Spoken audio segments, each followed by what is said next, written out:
نہیں میں دیکھیں بالکل میں انگیج کروں گا اور میں پوری کوشش بھی کروں گا، بلکہ ہم بیک بھی کریں گے کہ ایسی فلمز وہ بڑا دیکھتے ہیں آپ کی طرف، یہ پوری انڈسٹری جو ہے. اور میں نے انگیج کر رہا ہوں، شروع کر دیا میں نے انگیج کرنا. لیکن دیکھیں کوشش اب کیا ہے، کوشش یہ ہے کہ آپ میڈیا سے ایک معاشرے کی اخلاقیات اوپر بھی لے جا سکتے ہیں اور نیچے بھی لے جا سکتے ہیں. میں پھر سے کہتا ہوں انگلینڈ کے اندر ہم نے جو شروع میں BBC تھا اور جو ٹی وی تھا وہ کچھ اور تھا، وہ آہستہ آہستہ چینج ہوا اور ایک وہاں فریز آیا ڈمنگ ڈاؤن، کہ آپ معاشرے کا انٹلیکٹ بھی نیچے لے کے جا رہے ہیں. اس طرح کا کانٹینٹ لوگ تو دیکھیں گے تو آپ معاشرے کی جو اخلاقیات اور ان کے ویلیوز اوپر بھی لے جا سکتے ہیں، نیچے بھی لے جا سکتے ہیں. لہٰذا میڈیا کے اوپر ہم کوشش کریں گے کہ ان کو بتائیں کہ ایسی ایسی چیزیں ہمارے معاشرے میں جو ایک معاشرے کا ویلیو سسٹم اوپر لے جائیں گے، بجائے یہ کہ وہ جو کانٹینٹ چیپ سا وہ تو آپ تو کچھ بھی کوئی بھی گندا کانٹینٹ کریں گے لوگ تو دیکھیں گے. اور دنیا کی تاریخ میں یہ ہے کہ جو معاشرہ اپنی اچھائییں اپنے اسٹرانگ ویلیوز اوپر لے کے جاتا ہے وہ اوور آل ویلیوز اوپر لے جاتا ہے.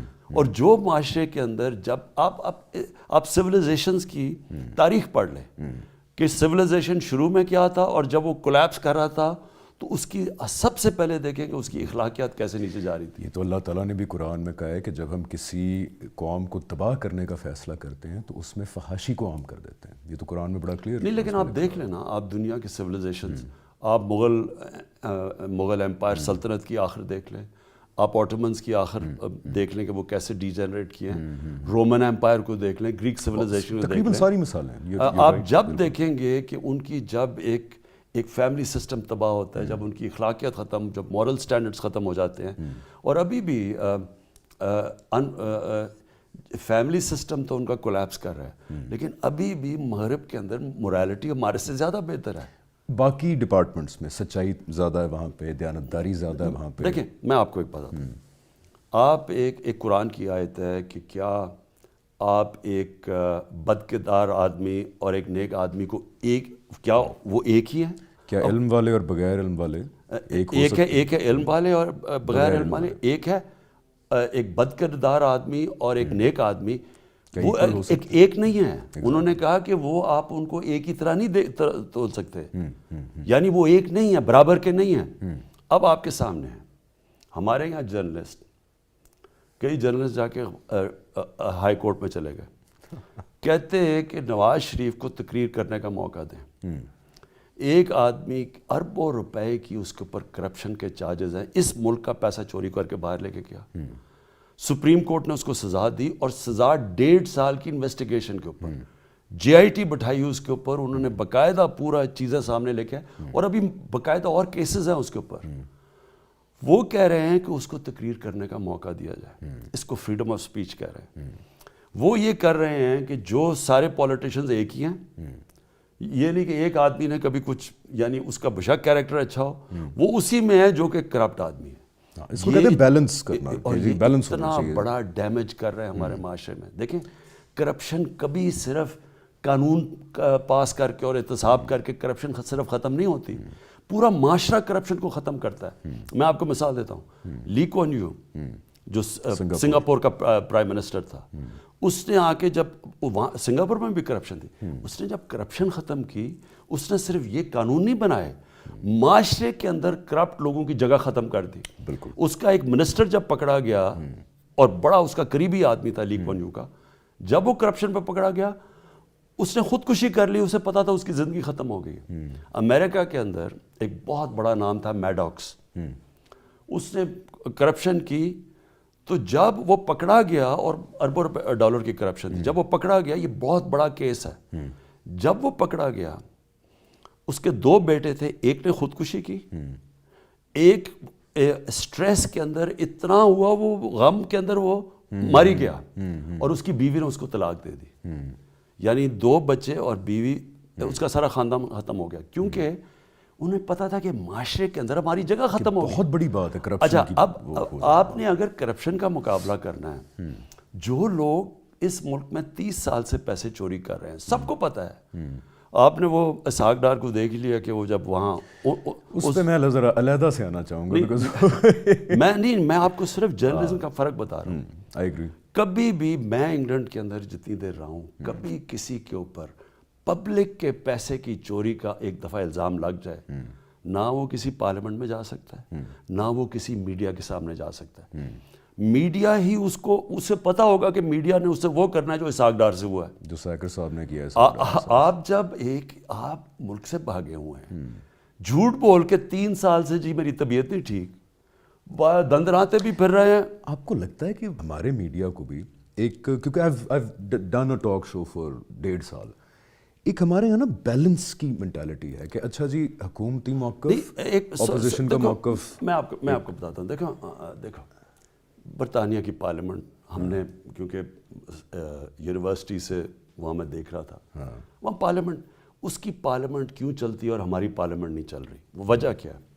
برطانیہ کی پارلیمنٹ کے اندر وہ تیاری کر کے آتے ہیں, نیشنل ایشوز کے اوپر جو اپوزیشن ہوتی ہے اسے پتہ ہوتا ہے کہ انہوں نے پبلک کے انٹرسٹ کو پروٹیکٹ کرنا ہے, تو وہ جب جاتے ہیں پارلیمنٹ کے اندر وہ تیاری کر کے جاتے ہیں, اور جو بھی ایشو آتا ہے, مثلا ابھی بریکسٹ کے اوپر, اب کسی کا ذاتی تو نہیں تھا ایشو, بریکسٹ تھا کہ جی یورپ میں رہنا یا نہیں رہنا, اس کے اوپر ڈبیٹس چلی, لوگوں نے چیزیں لے کے آئے ہیں معاشرے میں, پتہ نہیں 3 سال پارلیمنٹ میں ڈبیٹ چلی. ہمارا کیا ہو رہا ہے؟ جب سے پہلے دن سے ہماری پارلیمنٹ شروع ہوئی ہے, جو چیز ہوتی ہے وہ اپوزیشن بولے نہیں دیتی. کیوں نہیں بولنے دیتی؟ ان کو کوئی انٹرسٹ نہیں ہے ملک کے اندر کیا ایشوز ہیں, صرف ایک انٹرسٹ ہے کہ عمران خان ان کو NRO دے دے, یعنی جو انہوں نے چوری کی ہے اسے بچا دے. میں اس پہ آنا چاہوں گا, سوری میں کمپلیٹ تو کرتا ہوں, لیکن بات سنیں. اب پارلیمنٹ کا اتنے ملک کے ایشوز ہیں, مثلا اگر یہ پارلیمنٹ میں کتنا فائدہ ہو سکتا ہے کہ اگر وہ تیاری کر کے آئیں کہ اکانومی کے اوپر ہم کنسنسس ڈیولپ کریں, ایکسپورٹ پالیسی پہ کریں, فورن پالیسی پہ کریں, کووڈ کے اوپر سارے ملک میں بڑا ایک ڈیبیٹ جو ہوتی ہے پارلیمنٹ میں, اس سے تھاٹ پروسیس آگے جا سکتا ہے, ہماری گورنمنٹ کا فائدہ ہو سکتا ہے. میں ان کو میں کویسچن ٹائم کویسچن آر 1 گھنٹہ کروں گا, جو مرضی آپ نے کویسچن کرنے میں کھڑے ہو کے جواب دوں گا, جو باہر ہوتا ہے وہ کیوں نہیں ہو سکتا؟ آپ جو مرضی بات کریں وہ آ جاتے جی NRO, ہماری چوری پہ پہلے ہمارے کرپشن کے کیسز معاف کرو گے تو آگے بات ہوگی. وہ پارلیمنٹ کیسے چل سکتی ہے؟ بالکل. دیکھیں سب پوائنٹ یہ ہے, جب تک ایک معاشرہ یہ چوروں کے اندر اور عام لوگوں کے اندر فرق نہیں کرے گا, جو قرآن کہتی ہے کہ یہ برابر نہیں ہے, آپ ان کو برابر کر دیتے ہیں. وہ ہر روز ٹاک شو پہ ایک بیٹھا ہوتا ہے, وہ آپ 30 سال سے پاور میں ہیں, آپ اپنا جواب دیں کہ جناب آپ نے یہ جو پیسے بنائے بتائیں. اگر میں ایز اے کرکٹر, میں تو کوئی پبلک آفس ہولڈر نہیں تھا, میرے سے عدالت نے 8-9 مہینے پوچھا کہ جناب بتائیں آپ کے پاس وہ کدھر سے پیسہ آیا, وہ فلیٹ لیا جو لنڈن میں, پھر اس کی منی ٹریل دیں. آپ کے پاس کوئی پبلک آفس نہیں تھا؟ میں تو کرکٹ کھیلتا تھا, میرا پاس کدھر سے, کوئی چوری کا تو پیسہ آ ہی نہیں سکتا, میں تو کرکٹ, یعنی میں تو کوئی منسٹر نہیں تھا, MA نہیں تھا کوئی. اس کے باوجود میں نے 8 مہینے جواب دیا, منی ٹریل دی, پیسے دیے, کدھر سے پیسہ آیا, بینک سٹیٹمنٹس دکھائیں, ٹرانسفر ہوا, منی ٹریل پاکستان میں. ان کے پاس اربوں روپے کی پراپرٹی, اور وہ بنی کب؟ جب یہ پرائم منسٹر تھے. ایک ڈاکیومنٹ ابھی تک یہ نہیں دے سکے کہ جی پیسہ آئے کدھر سے. اور یہاں جرنلسٹ بیٹھے ہوئے ہیں اور ان کی دفاع کر رہے ہیں, میڈیا ہاؤس بیٹھا ہوا ہے ان کو بچا رہا ہے. اس سے سب سے بڑا نقصان کیا ہو رہا ہے؟ آپ لوگوں کو یہ پیغام دے رہے ہیں کہ اس میں کوئی چوری کرنا کوئی بری چیز ہی نہیں ہے. معاف کرنے کی بات کی جا رہی ہے آپ کی طرف سے, معافی دیں گے ان کو؟ انتشار کی صورتحال ہے, وہ کہتے ہیں ہم نے جلسے کرنے ہیں, وہ کہتے ہیں لاکھوں بندہ اکٹھا ہوگا. کورونا کی صورتحال دیکھیں, اکانومی کی دیکھیں. میں آپ کو بھی بتاؤں, میں استنبول میں تھا, 8 بجے کے بعد وہاں کرفیو ہے, فوج انفورس کر رہی ہے کرفیو. US سے میں آ رہا ہوں, وہاں پہ ایئرپورٹ خالی ہیں, قطر ایئرپورٹ خالی ہے, جہاز خالی ہیں. دنیا کا رویہ دیکھیں کووڈ کے بارے میں, ہمارا رویہ دیکھیں. آپ کرنا کیا ہے؟ اب ہو کیا رہا ہے؟ وہ پہلے دن سے بلیک میل کر رہے ہیں کہ NRO دو. انہوں نے پورا ہمیں ایک پکڑائی دیا جب فیٹف کی لیجسلیشن تھی, ہمیں پوری ایک ڈاکیومنٹ دے دی جس میں 34 انہوں نے چینجز کر رہے تھے NAB کے لاز میں.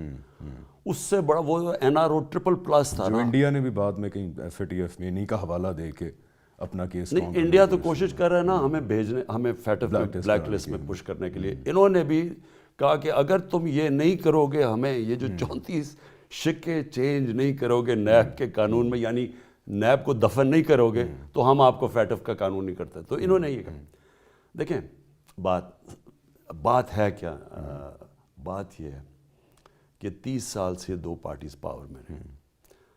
پہلے انہوں نے 11 سال انہوں نے ایک دوسرے کو کرپٹ کہا, 2 دفعہ یہ دونوں کرپشن میں فارغ ہوئے, انہوں نے ایک دوسرے کے اوپر کیس بنائے. اور پھر یہ جنرل مشرف نے یہ جو اب کہہ رہے ہیں نا, مجھے جو کہہ رہے ہیں کہ NRO دو, اور کہہ رہے ہیں کہ جی دیکھیں بڑا سخت آدمی ہے. جنرل مشرف نے جو NRO ان دونوں کو دیے, نواز شریف کو دیا, سعودی عربیہ بھیج دیا, حدیبہ پیپر مل اوپن اینڈ شٹ کیس تھا وہ بند کر دیا. اس کو زرداری کے $60 ملین پڑے ہوئے تھے, نہیں ان کو واپس بلایا, وہ کیسز $1 ارب خرچ کیا تھا وہ کیسز کے اوپر سوئٹزرلینڈ میں, اور وہ جب سارا وہ ایوارڈ ہونا لگا پاکستان کو اور سر محل, وہ کیسز بند کر دیے. اس کا نتیجہ کیا ہوا کہ پاکستان کی تاریخ کا ٹوٹل قرضہ تھا 6,000 ارب 2008 میں. 2018 میں ہمارا قرضہ ٹوٹل لائبلٹیز گئی 30,000 ارب پہ, 4 گنا زیادہ ہمارا قرضہ پڑا ان 10 سالوں میں, اور یہ 2 پاور میں تھے. اب یہ وہ کہہ رہے ہیں کہ اب میں آیا ہوں تو میں آ کے اب ان کو وہی مشرف والا NRO دے دوں. اس سے بڑی ملک سے غداری کیا ہوگی؟ مشرف نے اپنی کرسی بچانے کے لیے ان کو NRO دیا. ہم اس ملک کو آج جو ہم سارے ہمارے مسئلے ہیں, مثلا ہمارا سب سے بڑا مسئلہ کیا ہے کہ ہم نے قرضے لیے ہوئے ہیں, اور ہمارا مسئلہ یہ ہے کہ ہمارے میں آمدنی اور خرچے میں خسارہ ہے. ہم نے اپنی آمدنی اور خرچوں کے اندر خسارہ ختم کر دیا ہے. جو ہمارا کرنٹ اکاؤنٹ ڈیفیسٹ ہے اس کا بھی سرپلس ہو گیا ہے, جو اندرون ہے جو پرائمری بیلنس ہے اس میں بھی سرپلس ہے. ہم پھنس کے در گئے ہیں. جو انہوں نے قرضے لیے ہوئے ان کے اوپر جو قسطیں دینی ہیں وہ ہمارے اوپر پورا بوجھ پڑ گیا, وہ پڑا ہے 10 سالوں کے اندر. اب یہ کہتے ہیں کہ جی ہم معاف کر دیں. لیکن نبی صلی اللہ علیہ وسلم جو دنیا کے سب سے عظیم لیڈر تھے, انہوں نے فتح مکہ کے بعد سب کو معاف کر دیا. لیکن جب ان سے کرپشن کا پوچھا گیا تو انہوں نے کہا کہ اگر میری بیٹی بھی کرپشن کرے گی تو اس کو بھی سزا دوں گا. سو کرپشن کے اگر میں نے ان کو معاف کرنا ہے, سب سے پہلے تو میں پاکستان کی جیل کھول دوں. وہ بیچارے جو غریب لوگ مجبوریوں میں لاکھوں کی چوری میں جیلوں میں بیٹھے ہیں ان کو پہلے نکالیں. اگر ان کو چھوڑنا ہے تو پھر کرائم ختم ہوگی. دیکھیں انہوں نے یہ کہا تھا کہ جو دنیا کے عظیم لیڈر کا جو تھا, بڑی قومیں تمہارے سے پہلے تباہ ہوئیں جو طاقتور کے لیے ایک قانون رکھتی تھی اور کمزور کے لیے دوسرا.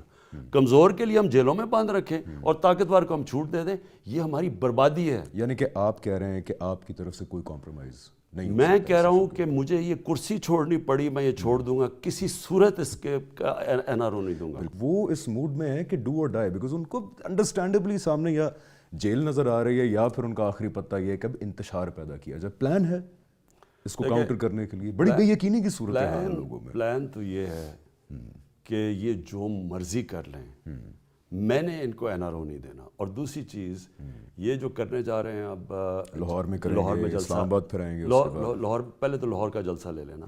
لاہور میں تیزی سے کووڈ کے کیسز بڑھ رہے ہیں. اگریڈ.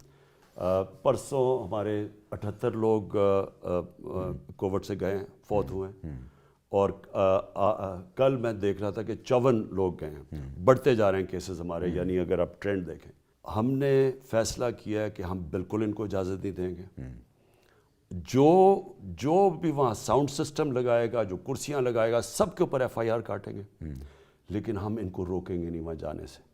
یعنی ہم کوئی رکاوٹیں نہیں, تاکہ ڈرامے نہ کریں, یہ کوئی ریولوشنری نہ بنے, یہ چے گوارا نہ بنے. صرف اپنی چوری بچانے کے لیے کر رہے ہیں. ہم نے کہا کریں, جو پھیلے گا, جو یہ قانون توڑیں گے ان کے خلاف FIR کاٹیں گے.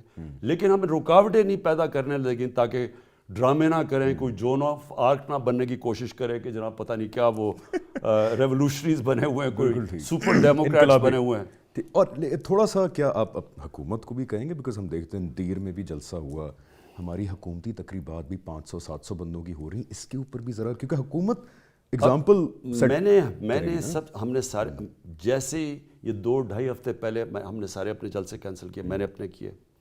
ہم نے جیسی اوپر ٹرینڈ جا رہی تھی. دوسری چیز, کسی کو ہمارے کوئی بھی ہماری پارٹی کو یا حکومت کے لوگوں کسی کو اجازت نہیں ہے جو ابھی تک 300 لوگوں سے زیادہ گیدرنگ کی اجازت دی, اور وہ بھی اسپیسنگ کے ساتھ. اور وہ بھی ہم اگر دیکھ رہے ہیں, اگر ہم نے آگے دیکھا تو وہ بھی ہم روک دیں گے. لیکن دیکھیں ہمیں دوسرا پرابلم ہوا ہے, ہم نے ریسٹورنٹس بند کر دیے ہیں. باہر بیٹھ سکتے ہیں, اندر نہیں کر سکتے, شادیاں بند کر دی ہیں. اب لوگوں کو تکلیف ہو رہی ہے اس کی. وہ الٹا ہمیں کہتے ہیں کہ جی دیکھیں یہ آپ جلسے کر رہے ہیں اور آپ ہمیں ہمارا میری روزگار خود بند کر رہے ہیں. شکایت ہے کہ میں 5 دفعہ تو وہ PCR ٹیسٹ کرا چکا ہوں, وہ اتنا سا ادھر گلے میں ماسک اور پتہ نہیں کیا کیا پہن کے ٹریول بھی کرنا پڑتا ہے, اور میں ٹی وی دیکھتا ہوں, جلسے بھی ہو رہے ہیں, تقریبیں بھی ہو رہی ہیں, تو تھوڑا عوام کو بھی کچھ ہم نے تو بہت گمبھیر صورت ہے. ہم نے کلیئر SOPs دے دی ہیں. تو نیوزی لینڈ میں 50% ٹیم کو کرونا نکلا, ہماری جو بھی پاکستانی ٹیم گئی ہوئی ہے وہ کوارنٹین ہوئے ہیں, یعنی کہ 14 میں سے 7 لوگ. دیکھیں SOPs کے اوپر تو آپ پورا زور لگا رہے ہیں, علماء کو بھی ہم نے انگیج کیا ہوا ہے, اسکول بند کر دیے ہیں, پوری کوشش کر رہے ہیں کیونکہ بڑی تیزی سے یہ اب کیسز بڑھ رہے ہیں. لیکن یہ جو سارا یونین آف کروکس ہے, یہ اب اگر سمجھ رہے ہیں کہ اس جلسے سے میرے پر کوئی پریشر پڑ جائے گا, ان کو بڑی غلط فہمی ہے. کیونکہ پاکستان کی تاریخ کے اگر جتنے ہم نے بڑے جلسے کیے ہیں اسے تو کسی نے نہیں کیے, بشک کریں جلسے.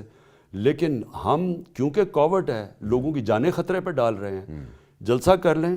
ہم نے جن لوگوں نے جو آرگنائز کر رہے ہیں, جو اس کے اندر جنہوں نے اپنی کرسیاں دی ہیں, سب کے اوپر FIR لیگل کارروائی ہوگی, سب کے اوپر. بعد اور میں سیکنڈ چیز جو آپ پہلے بھی کہتے ہیں اب بھی کہتے ہیں کہ آپ کی طرف سے کرپشن کے اوپر ان لوگوں کے ساتھ کوئی کمپرومائز نہیں, جو مرضی کر لیں. میں پھر سے آپ کو کہتا ہوں کہ اگر مجھے یہ کرسی چھوڑنی پڑے چھوڑ دوں گا, لیکن میں اپنے ملک سے اتنی بڑی غداری نہیں کروں گا. تو پاکستان کے ایریاز کے اوپر جو اگر کہا جائے کہ جن کے ساتھ بہت زیادتی ہوئی ہے پچھلے 70 سال, ایک بلوچستان اور ایک کراچی. بلوچستان میں بھی دیکھیں حکومت کے اندر آپ کا ایک مینڈیٹ ہے, اور کراچی نے تو آپ کو یعنی کہ دل کھول کے مینڈیٹ دیا. اس سے زیادہ مینڈیٹ کیا کراچی دے گا آپ کو؟ اب کیا کرنا ہے؟ دیکھیں 2.5 سال گزر گئے, 2.5 سال بلوچستان پیچھے رہ گیا. ہمارا جو فاٹا تھا, جو پرانا مرج ڈسٹرکٹ ہے, جو قبائلی علاقہ تھا, وہ پیچھے رہ گیا. گلگت بلتستان, ہمارا گلگت بلتستان پیچھے رہ گیا. کشمیر, آزاد کشمیر میں حالانکہ بہتر ہو کیونکہ ان کے باہر پاکستانی ہیں, وہ یعنی اس کی سٹینڈرڈ آف لیونگ اچھی ہے. کراچی کا ایک بڑا عجیب سچویشن ہے. جو سندھ کی پارٹی جیتی ہے, گورنمنٹ میں آتی ہے, وہ انٹیریئر سندھ سے ووٹ لیتی ہے, اور وہ جب گورنمنٹ میں آتی ہے تو وہ اپنی صرف اپنے ووٹ بینک کے لیے ادھر ہی سارا جو بھی اگر کرتی ہے تو وہاں کرتی ہے, اور کراچی نگلیکٹ ہوتا گیا اور پیچھے رہتا گیا. کہیں لوکل گورنمنٹ بھی ہے وہاں پہ؟ نہیں, لوکل گورنمنٹ ہے نہیں نا. دیکھیں نا, اس کا امیجیٹلی تو ہم نے اب یہ پورا کراچی پیکج پروونشل گورنمنٹ کے ساتھ بیٹھ کے ایک پورا کراچی پیکج لے کے آئے, جس کے اندر جو ان کے سب سے بڑے مسئلے ہیں, پانی کا ہے, سیوریج کا ہے, گندی کا ہے. لوگ امید رکھیں, بیکاز میں تو خود سنتا ہوں ہر دور میں پیکج اناؤنس ہوتا ہے. نہیں, یہ اس میں اختیارات ہمارے پاس نہیں ہیں. پیسہ جو ہوتا ہے وہ ہماری فیڈرل گورنمنٹ سے چلا جاتا ہے صوبوں کے پاس, پھر صوبوں کی ذمہ داری ہوتی ہے وہ پیسہ کدھر بھی خرچ کریں, تو اور انہی کی ذمہ داری ہے کراچی. اب ہم لیکن یہ جو کراچی پیکج لے کے آئے ہیں, یہ ہم نے پروونشل گورنمنٹ کے ساتھ بیٹھ کے جو مین مسئلے ہیں, سیوریج, پانی, ان کا یہ جو فلڈنگ کا, یہ جو نالوں کا صفائی کرنی ہے, ٹرانسپورٹ, یہ اب یہ سارے اس پیکج کے اندر آ گیا. اور انشاءاللہ یہ اس کے اوپر ہم مل کے اب کام کر رہے ہیں, کیونکہ جورسڈکشن ہماری نہیں ہے نا, سب کی مل کے ہے. بالکل صحیح. دوسری چیز بلوچستان کا کیا پرابلم ہوا, اس کا 40% پاکستان کا زمین ہے, لیکن آبادی تھوڑی, یا فیصلہ آباد ڈویژن سے کم آبادی ہے. سو جو گورنمنٹ میں آتا ہے وہ بلوچستان کی تو ووٹ سے تو اس نے گورنمنٹ نہیں نہ بنانی, تو وہ انہی ملکوں, اور زیادہ تر نون لیگ ہے تو وہ سینٹرل پنجاب ہے, وہ پیسہ ادھر خرچ کر دیتے ہیں, تو وہ بلوچستان رہ جاتا ہے باہر. اسی طرح قبائلی علاقہ, اس کی کوئی حیثیت ہی نہیں تھی, وہ باہر تھا, وہ بھی پیچھے رہ گیا.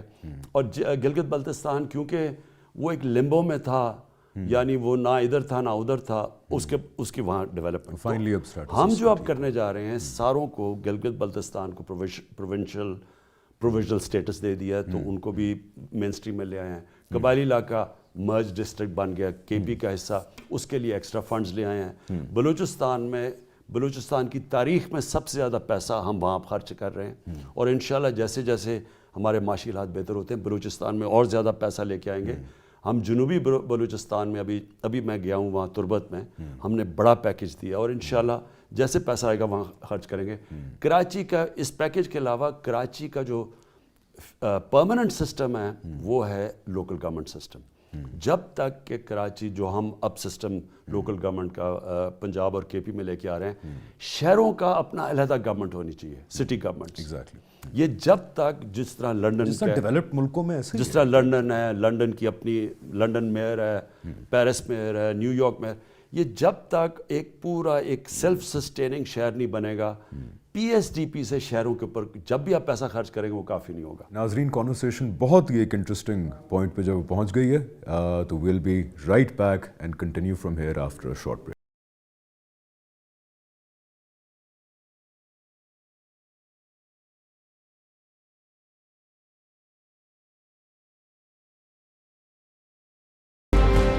Welcome back. جی خان صاحب، ملک کے تو حالات جب سے پیدا ہوئے ہیں سن ہی رہے ہیں کہ اوپر نیچے ہوتے رہتے ہیں. جب سے میں پیدا ہوا ملک ہمارا تباہی کے دہانے پہ ہی کھڑا ہوا ہے، وہ نہ آگے جاتا ہے نہ پیچھے جاتا ہے. لیکن اب انٹرنیشنل حالات بھی جو ہیں وہ اس طرح کے ہیں کہ ہم متحمل نہیں ہو سکتے کسی کیئرلیسنس کے. ایران میں جو ہو رہا ہے، افغانستان میں جو ہو رہا ہے، انڈیا ہے، پھر چائنا اور ان کی اپنی لڑائی ہے، مڈل ایسٹ میں جو ہو رہا ہے، اسرائیل کا ایک مدعا جو ہے وہ چل پڑا ہے. ان پورے حالات میں ہماری اکانومی کو بھی دیکھیں، کووڈ بھی ہے. آئی تھنک جتنے چیلنجز آپ کو ہیں اس وقت بطور وزیر اعظم، پہلے بڑے کم وزیر اعظموں کو اتنے بڑے بڑے چیلنجز رہے ہیں. اگلے 2.5 سال کوئی روڈ میپ ہے جو لوگ سنیں اور ان کو تسلی بھی ہو اور ان کو پتہ لگے کہ ہماری گورنمنٹ کے پاس کیا ہے اگلا کلیئر روڈ میپ 2.5 سال کا؟ دیکھیں حمزہ، ہمارے سارے پرابلمز ہوئے کیا ہیں؟ ہمارے 2 پرابلمز ہوئے. 2 پرابلم کیا ہیں کہ ہم کبھی بھی اتنا پیسہ نہیں اکٹھا کرتے جس سے ہمارے خرچے پورے ہو جائیں، جس کو کہتے ہیں فسکل ڈیفیسٹ. ہماری آمدنی اور خرچے میں خسارہ رہتا ہے، اس کے لیے ہمیں قرضے لینے پڑتے ہیں.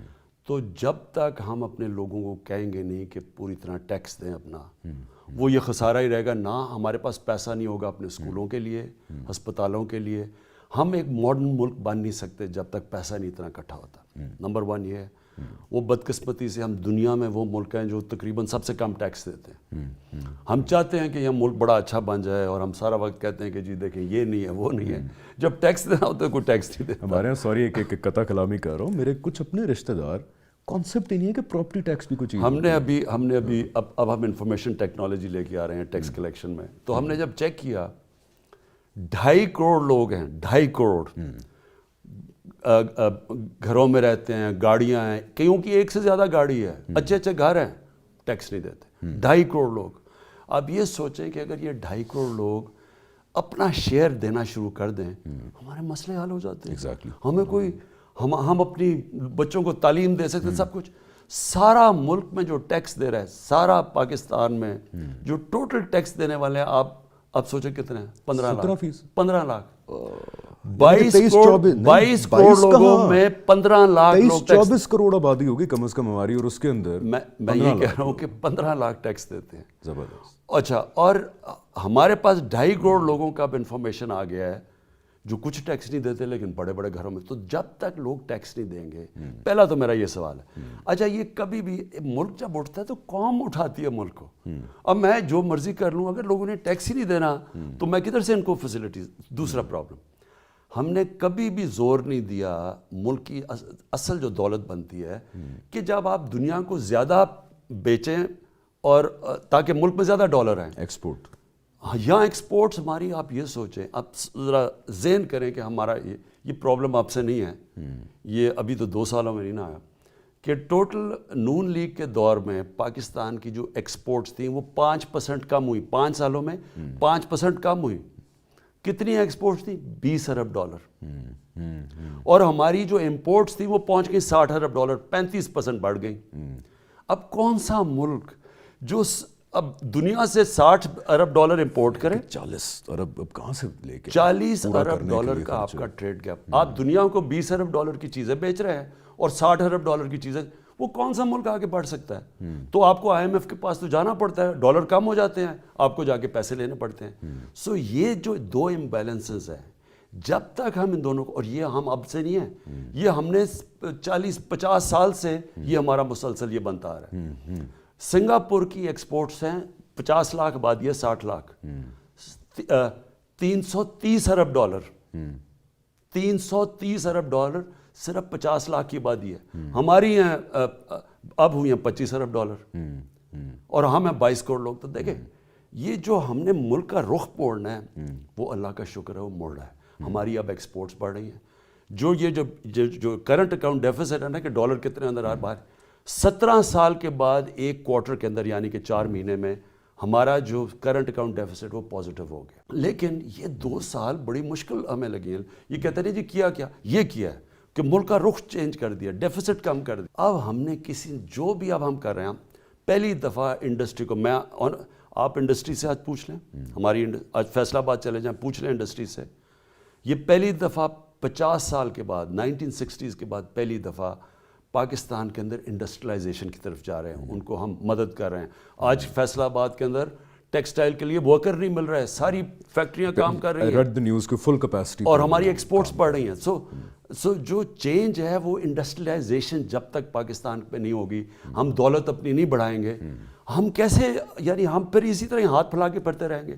تو جو آپ نے فارن پالیسی کی بات کی, دیکھیں یہ بڑا میرے لیے اگر آپ پوچھیں نا کہ 2.25 سال میں سب سے مشکل وقت کیا ہے, مشکل وقت یہ ہے جب مجھے دوسرے ملکوں سے جا کے پیسے مانگنے پڑتے ہیں, قرضے مانگنے پڑتے ہیں. یہ میری توہین نہیں ہے, میں نے اپنے والد سے کبھی پیسے اپنی ذات کے لیے نہیں مانگے. یہ ملک کی توہین ہے جب آپ کا ملک کے سربراہ کو جا کے پیسے مانگنے پڑتے ہیں تو سارے ملک کا وقار نیچے چلا جاتا ہے. جو ہم نے کرنا ہے اور جو میری پوری کوشش ہے, جو میں اب نیا پاکستان کی بات کرتا ہوں, سب سے پہلے پاکستان اپنے پیر پہ کھڑا ہو. آپ کی فورن پالیسی ہوتی خوددار تب ہے جب آپ اپنے پیر پہ کھڑے ہو. تو اگلے 2.5 سال کے اندر ڈو یو تھنک کہ ہم اس سفر میں کہاں تک پہنچ پائیں گے؟ What do you see in the next دیکھیں 2.5 سال اگلے آنے والے دنوں میں ریئلسٹکلی میں آپ کو بتا رہا ہوں تو میں آپٹمسٹک ہمیشہ ہی میں سمجھا ہوں, لیکن میں سمجھتا ہوں کہ اللہ نے جتنا پوٹینشیل یہاں دیا ہے, ہم صرف ٹورزم کو ٹھیک کر لیں. ایک چیز میں آپ کو بتا رہا ہوں, ٹورزم کو ٹھیک کر لیں. ٹورزم سے ہی ہمیں ڈالرز اتنے آ جائیں گے. مثلا سوئٹزرلینڈ $80 ارب ٹورزم سے کماتا ہے. ہماری ایکسپورٹس ریلیجس ٹورزم نہیں پہلے سنیں, سوئٹزرلینڈ سنیں, ہمارے ناردرن ایریاز چلے جائیں, ادھر سوئٹزرلینڈ پلس ہیں, یہ صرف ناردرن 2 سائز ہے سوئٹزرلینڈ سے. ملیشیا $20 ارب کماتا ہے. ہماری ملیشیا سے زیادہ ریلیجس ٹورزم, بیچ ٹورزم, یہ ماؤنٹن ٹورزم تو دنیا میں یونیک ہے. تو ہمارے پاس صرف ایک ٹورزم ہے اپنے ایگریکلچر. اب ہم چائنا کے ساتھ مل کے جو اپنی پروڈکٹیوٹی, چائنا کی 3-4 گنا زیادہ پیداوار ہے پاکستان سے. ان کی جو گائے ہیں وہ دودھ دیتی ہیں کوئی 5-6 دفعہ زیادہ ہماری گائے سے. اگر ہم دگنا کر لیتے ہیں پاکستان ٹرانسفارم ہو جاتا ہے. ہمارے پاس یہ جو ایگریکلچر ہمارا اگر پروڈکٹیوٹی دگنی, وہ بھی اس پہ لگے ہوئے ہیں اور وہ انشاءاللہ ہوگی. اور پھر جو ہماری اس وقت مائننگ ہے, ہمارے جو منرلز پڑے ہیں پاکستان میں, کبھی اس کے اوپر توجہ ہی نہیں دی. ہمارے پاس سونے کے ریزروز ہیں. اللہ نے یعنی خاص طور پہ بلوچستان کے آپ کو اندازہ نہیں اللہ نے یہاں کیا دیا ہوا ہے. تو وہ اس کے اوپر ہم آ رہے ہیں, اور وہ بھی ہم کیا پرابلم ہے, ہمارے پاس پیسہ نہیں کرنے کے لیے, اس لیے ہم JVs کر رہے ہیں اس کے لیے. لیکن جو ہمارا اب جو ہم سی پیک کے ساتھ چائنا کے ساتھ مل کے جو اسپیشل اکنامک زونز بنا رہے ہیں, ہمارا جو اب چائنا کے ساتھ ریلیشن شپ ہے, ان کی انڈسٹری کی ری لوکیشن یہاں بڑی بلیسنگ ہے یہ ویسے اللہ کی طرف سے. اور ہمارا ان کی وہ لانا چاہتے ہیں کیونکہ وہاں لیبر ایکسپینسو ہو گیا. تو جو پوٹینشیل ہے پاکستان میں آئی ٹی کا میں صرف بتا دوں, پہلی دفعہ پاکستان میں IT پارکس بنا رہے ہیں. اسپیشل اپنی IT کے لیے ہم FBR سے کنسیشنز دے رہے ہیں, اسٹیٹ بینک سے ان کے لیے قانون آسان کر رہے ہیں. ہم IT میں اتنا اٹھا سکتے ہیں. تو کہنے کا مقصد یہ ہے کہ اس ملک میں اللہ نے اتنا زیادہ دیا ہے, جس وقت بھی یہ ہم پہلے تو ڈوب رہے تھے, اسٹیبل ہوئے ہیں. اب اگر ہم جو آنے والے دن ہیں ان میں جو اپنا پوٹینشیل اس ملک کا ہے, انشاءاللہ آپ یہ دیکھیں گے کہ پاکستان جو 60s میں سب سے تیزی سے بڑھ رہا تھا اس سارے علاقے میں, اسی طرح واپس چلا گیا. میں نے جتنی بھی بڑی خواب دیکھی ہے زندگی میں, ساری میری یعنی کرکٹ تھی تو سب سے بڑا کرکٹر بننا چاہتا تھا. پاکستان ورلڈ کپ, ہاسپٹل ساروں نے کہا نہیں بن سکتا, اونچ نیچ بھی دیکھی ہے, گرتا بھی تھا کیونکہ اوپر دیکتا تھا تو گرتا بھی نہیں. ہر ایمبیشن پہ لوگوں نے کہا تھا یہ نہیں ہو سکتا. سب پہ انکلوڈنگ کرکٹ سے شروع ہوا. فاسٹ بولر بننا چاہتا تھا, سب نے کہا نہیں بن سکتا. پھر کیپٹن, فاسٹ بولر کیپٹن نہیں بن سکتا. پھر کینسر ہاسپٹل نہیں بن سکتا. پھر دیہات میں ایک یونیورسٹی پرائیویٹ نہیں بن سکتی. پھر 2 پارٹی سسٹم میں 3 پارٹی نہیں آ سکتا. پھر یعنی اب ملک نہیں صحیح ہو سکتا, اور اب ملک اب یہ فیل ہو گیا. یعنی یہ میں سارا دیکھیں ہر چیز میں اللہ نے مجھے کامیاب بے کیا. شک اللہ اس نے کی بڑا اس کی کرم اس کیا. کا راز یہ دیکھیں حمزہ، دیکھیں کامیابی کا میں یوتھ کے لیے بتانا چاہتا ہوں. جب آپ ایک چیز کے اوپر ایک خواب کے پیچھے جاتے ہیں نا، تو یہ ضروری ہوتا ہے کہ جب آپ اس کی طرف جائیں کشتیاں جلا کے جائیں. یعنی کوئی آپ کے پاس پھر پلان بی نہیں ہونا چاہیے. یا میں کامیاب ہوں گا یا میں مروں گا. جب آپ یہ ایٹیٹیوڈ، اور یہ میں ہمیشہ جس کے پیچھے، جب میں نے 9 سال کا تھا ٹیسٹ کرکٹر کا فیصلہ کیا بننے کا، اس کے بعد کبھی میرے ذہن میں سیکنڈ ڈاؤٹ نہیں آئے. مذاق اڑا میرا، لوگوں نے کہا پہلے ٹیسٹ کے بعد فیل ہو گیا، لوگوں 3 سال پھر نہیں کھیلا، لوگوں نے کہا کہ اب کبھی نہیں کھیلا. کبھی میں اپنی پھر اس سے پیچھے نہیں ہٹتا. تو وہ جاتا ہوں اینڈ تک کہ جو بھی ہو جائے میں نے اب کامیاب. پھر میں سیکنڈ پلان بھی نہیں بناتا جو کام. اور پھر اللہ نے انسان کو، جب وہ کہتا ہے نا میں نے اشرف المخلوقات بنایا، سب سے عظیم مخلوق، اللہ نے ہمارے میں سب میں پاور دی ہے. ہوتا کیا ہے کہ ہم جب جاتے ہیں تو ہم کہیں نہ کہیں ہار مان جاتے ہیں، ڈر بھی جاتے ہیں. جب گرتے ہیں، جب آپ نیچے آتے ہیں تو آپ کو لوگ کہتے ہیں جی کیا کر رہے ہو یہ، اور لوگ آپ کے رشتہ داری کہتے، مجھے بھی کہتے تھے تمہیں کیا ضرورت ہے ہاسپٹل بنانے کی، اتنے بڑے کرکٹ سے شروع کیا ضرورت تھی پالیٹکس میں آنے کی. یہ کہتے ہیں لوگ جب آپ گرتے ہیں. اس وقت جو کھڑا ہو جاتا ہے نا، جو فیصلہ کرتا ہے کہ یا یہ کروں گا یا میں مروں گا، وہ پھر اللہ نے صلاحیت، پھر آپ کی اندر سے جو پوٹینشل ہے، جو صلاحیتیں نکلتی ہیں، یہ ہے کامیابی کا راز. سیکھتے ہیں. پھر جب آپ کو برا وقت آتا ہے، یہ یاد رکھیں، وہ اللہ آپ کو کہتا ہے کہ آپ کہیں غلطی کر رہے ہیں، کیا غلطی کر رہے ہیں، سول سرچنگ کرو، جائزہ لو، سیلف انالیسس کرو، کدھر غلط. اور جب آپ ان کو غلطیوں کو دور کرتے ہیں، آپ اور اوپر چلے جاتے ہیں. پھر تو پوائنٹ میرا یہ ہے کہ یہ ہے میری آخری مشن، سب پہ اللہ نے مجھے کامیابی. وہ یہ ہے کہ پاکستان کو ایک عظیم قوم بنانا ہے. عظیم قوم کیا ہے؟ ایشین ٹائیگر نہیں ہے. پاکستان کو مدینہ کی ریاست کے اصولوں پہ کھڑا کرنا ہے. ایک انسانیت کا نظام، ایک فلاحی ریاست جدھر انسان کی قدر ہے، جدھر انصاف ہے، جدھر طاقتور اور کمزور قانون کے سامنے ایک برابر ہے. یہ نہیں کہ طاقتور کو NRO دو اور بیچارے کمزور کو جیلوں میں ڈالو. اللہ کی برکت اس قوم میں نہیں آتی. تو انسانیت، انصاف کا نظام، تعلیم کے اوپر زور ڈالیں، ریسرچ کے اوپر، نالج اکانومی. یہ ہے میری اب آخری. تو بہت بڑا ویژن ہے ویسے. اور ٹائم کم ہے. اور مجھے تو اس میں مجھے کبھی بھی شک نہیں ہوا کہ ہم کامیاب نہیں ہوں گے. تو we'll be right back and continue from here after a short break.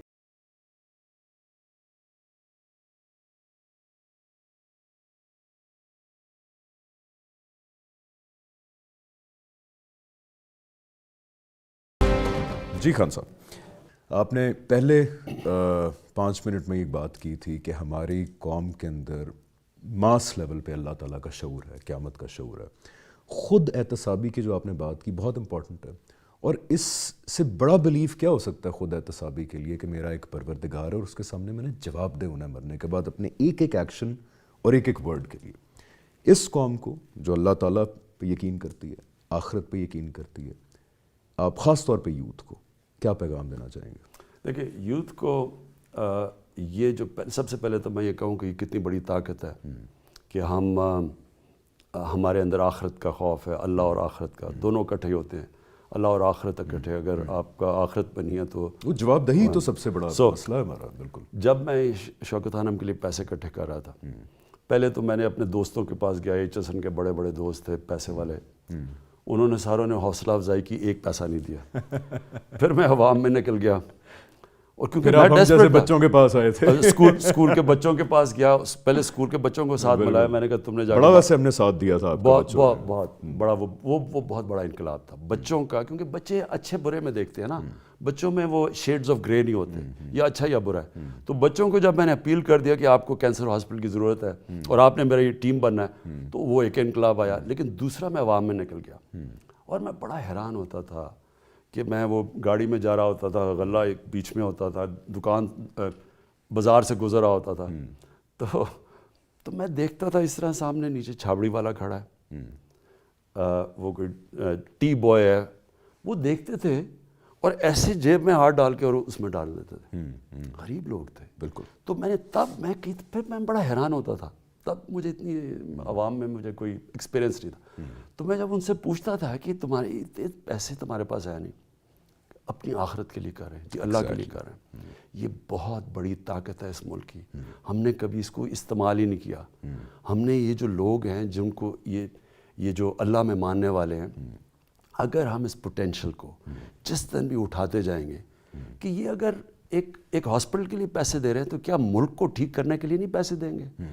کیا یہی ملک میں ہے کہ صرف 15-16 لاکھ 22 کروڑ میں سے پیسے دیں گے ملک کے لیے ٹیکس؟ پیسے بھی دیں گے اور اپنا احتساب بھی کریں گے. نہیں تو سب سے پہلے تو نہیں، وہ یہ اکٹھا جاتا ہے. دیکھیں مسلمان دنیا کی تاریخ کا جو انقلاب آیا ہے، تو دنیا کی تاریخ میں ایسا انقلاب آیا نہیں ہے. 623 کے اندر 622 میں ہجرت کی، 622 میں، اور 636 میں اور 38 میں 2 سپر پاورز، یعنی 14 اور 16 سال کے بعد 2 سپر پاورز، اور 313 تھے پہلے لڑنے والے، 2 سپر پاورز نے گھٹنے ٹیک دیے، اور 650 تک وہ پہنچ گئے، موراکو سے لے کے تو ہندوستان تک. یہ کیا تھا انقلاب؟ کوئی ماڈرن ٹیکنالوجی نہیں تھی، کوئی نئے ویپنز نہیں آ گئے تھے. اندر سے ٹرانسفارمیشن. نبی صلی اللہ علیہ وسلم نے انسانوں کو آزاد کر دیا تھا. وہ اپنے سے باہر نکل گئے تھے. جو اپنے لیے زندگی گزارتا ہے وہ چھوٹا انسان ہوتا ہے، چاہے جتنا مرضی امیر ہو. جب انسان اپنے سے باہر بڑی سوچ رکھتا ہے، ان کی سوچ بڑی ہو گئی، دنیا کی امامت کرنے کے لیے وہ نکل گئے. اب وہ کبھی کتابیں تو ایک بڑی چیز ہے کہ دی عرب کانکویسٹ ایک کتاب ہے کہ وہ کیسے وہ لڑنے میں بھی تھوڑے ہوتے تھے، ہتھیار بھی ان کے اتنے اچھے نہیں ہوتے تھے، لیکن جیت جاتے تھے، ساری دنیا میں چھا گئے، اور پھر ایک سویلائزیشن لے کے آئے، ایک تہذیب لے کے آئے، ایک ایسی جو 1000 سال تک منگولینز، چنگیز خان کے منگولینز نے بھی بڑی جلدی دنیا میں فتح کر لیا تھا، لیکن 100 سال کے بعد وہ ختم ہو گئے. یہ دنیا کی سب سے عظیم سویلائزیشن لے کے آئے. تو اس کے پیچھے کیا تھا؟ اس کے پیچھے ایک دنیا کے سب سے عظیم لیڈر، انہوں نے لوگوں کو آزاد کر دیا، بس بڑے انسان بنا دیا. اور بڑا انسان اپنے سے باہر نکل جاتا ہے. تو جو پاکستان ہے، میرے خیال میں اللہ نے یہ خاص ملک بنایا، اس کے اندر بہت بڑی اللہ نے اس کی جو ویژن، جو ڈیسٹنی ہے، وہ بہت بڑی ہے. میں سمجھتا ہوں کہ پاکستان ایک وہ قوم بنے گا جو دنیا دیکھے گی، اس کے مثال بنے گا دنیا کے لیے انشاءاللہ. انشاءاللہ. خان صاحب بہت شکریہ. آج ہم سب کے باس اللہ تعالیٰ کے بارے میں بڑی باتیں کی، پاکستان کے بارے میں باتیں کی. Thank you very much, and السلام علیکم ورحمۃ اللہ.